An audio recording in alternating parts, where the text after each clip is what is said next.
that was Cackling Hen, and that was the cluck, basically, that some banjo players like to do. It's a rhythmic aspect associated with downstroking, frailing, clawhammer, and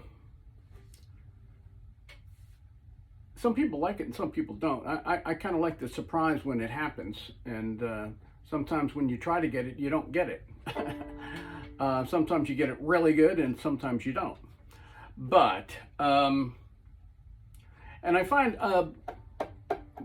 talking about scooping the fingerboard, some players now, because they play at this area so much, they don't need the frets. They don't get up to this register, and so they have the frets removed. I mean, if you like it, if it works for you, fine. But I find for the cluck, we're hitting two subjects now: the cluck and what's the poop on the scoop. I find it easier for me to get a clucking sound if I'm after that effect. I find it easier to do when the string action is lower here and without a scoop. I don't have a banjo right now with a scoop, but I've had them in the past. But I've learned over the years to play without a scoop, and therefore I can get a nicer lower action, and I can get the clucking sound easier for me. So it's like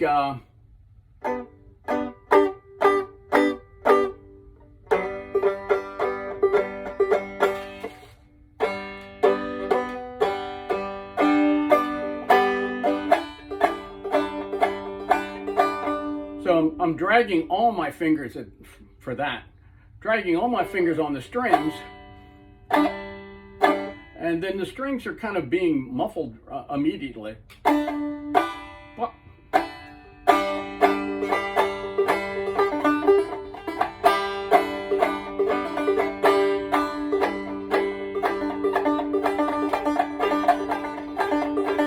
getting a nice cluck here. I'll just play a few riffs, I guess.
There you go.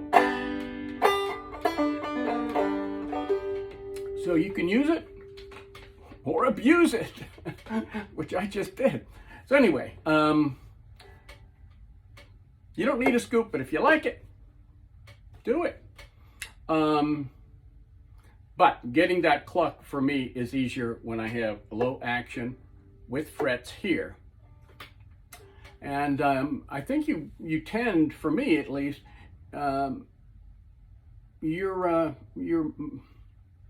it's testing you, to get notes with a lower action rather than a higher action. There's what I call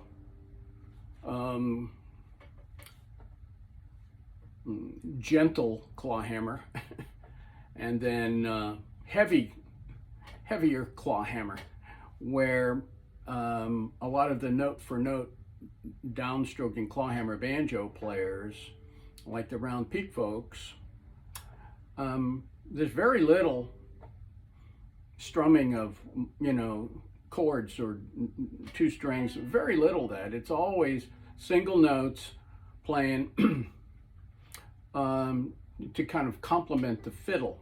So the fiddle is the driver in that relationship, banjo fiddle. And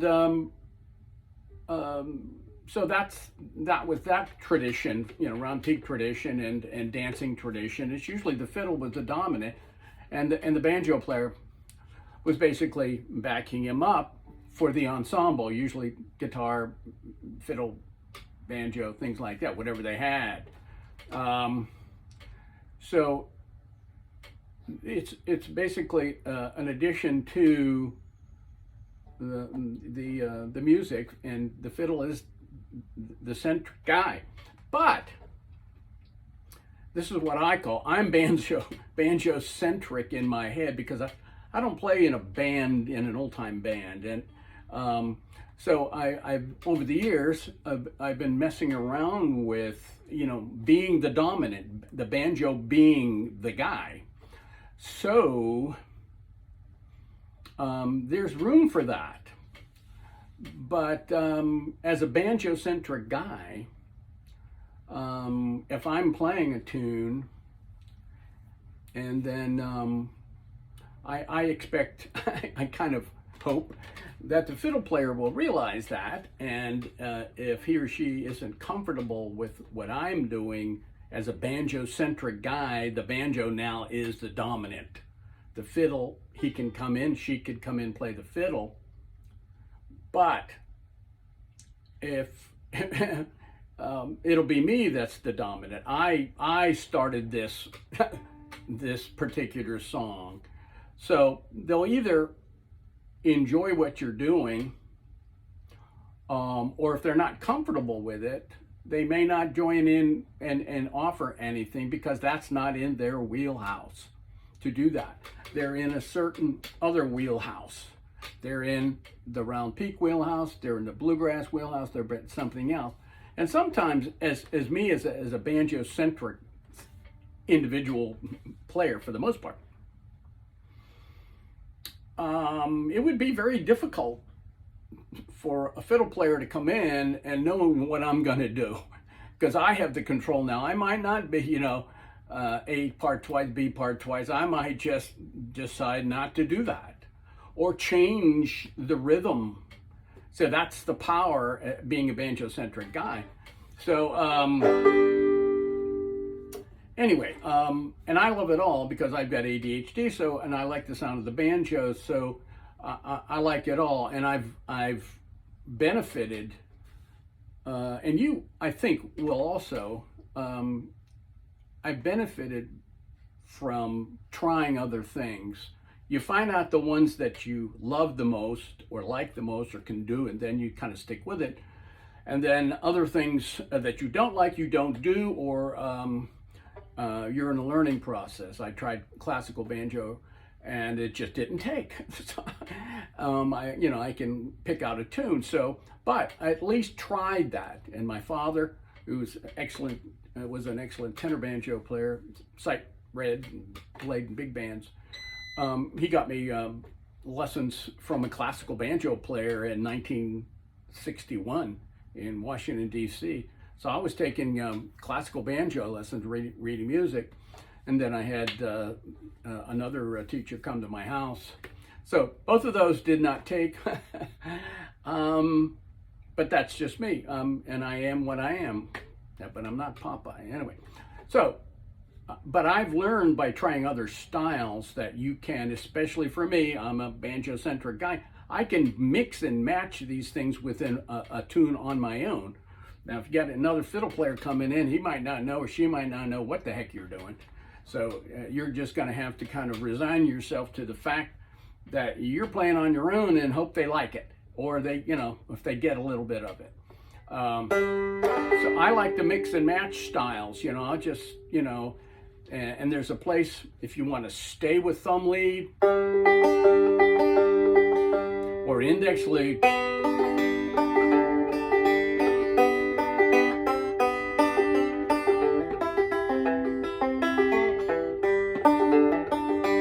Or you want to do a thumb with 2 other fingers.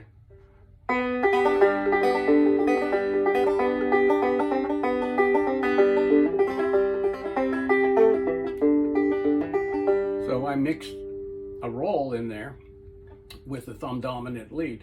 So, but anyway, I went off on a tangent. I got to get off the tangents. Anyway, that's the Cluck. I use it with Cackling Hen, but you can use it with other things if you want it. And I find it easier to get that kind of effect with lower strings, no scoop. And it's almost kind of like a vamp. Like, you know, bluegrassers, they'll be using these full chord. It's kind of like that. That's what they're doing for a backup. And the Cluck is more of a rhythmic thing. Bluegrassers would make full chord.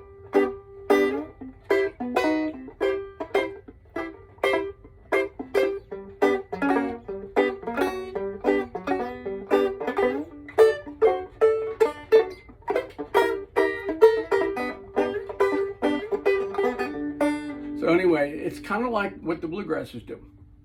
Anyway, scoops, what's the poop on the scoop? You can do it if you want, if it makes you happy. Whatever makes you happy, you're the boss. And the Cluck. I kind of like it, you know.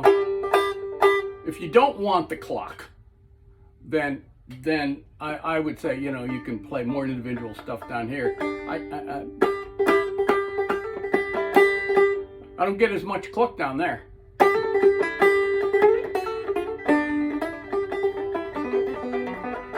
It gets up here.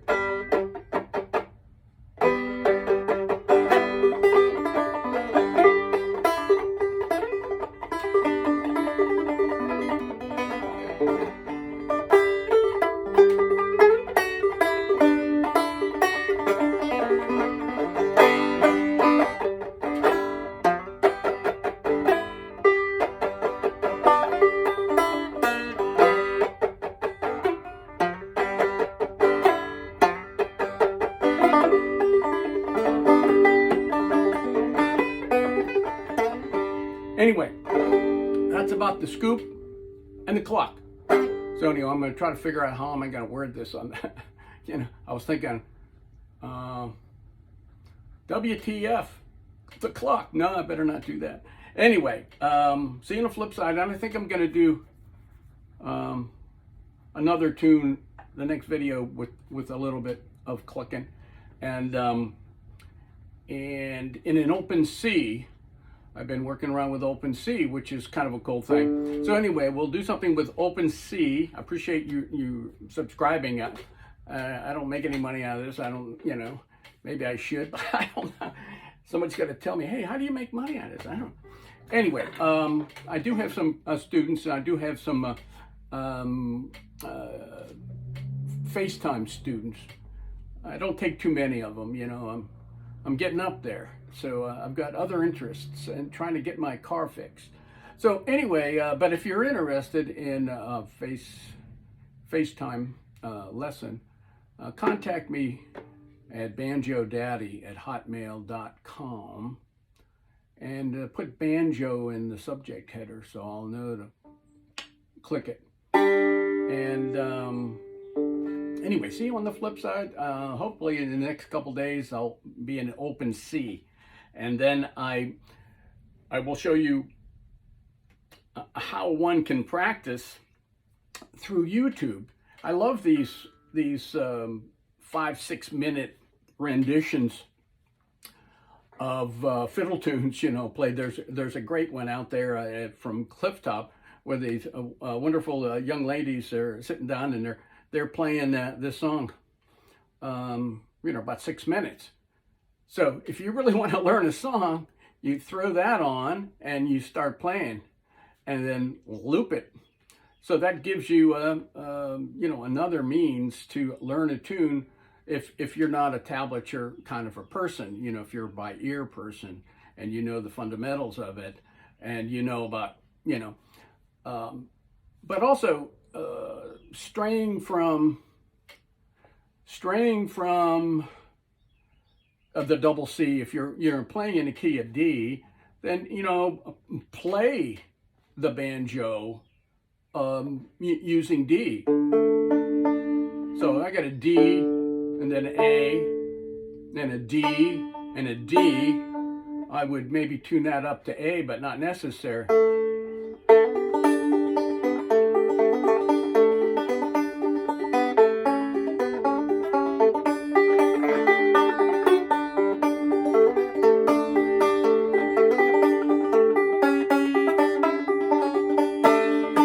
So, and then that's D. So anyway, we'll allude to that. We'll get back to that. All right. See you on the flip side. I appreciate you subscribing. Any questions? Sometimes I don't get on to see comments if there's any comments. So if you have something really profound, yeah, email me, banjodaddy@hotmail.com. All right. Stay safe, guys. We'll see you.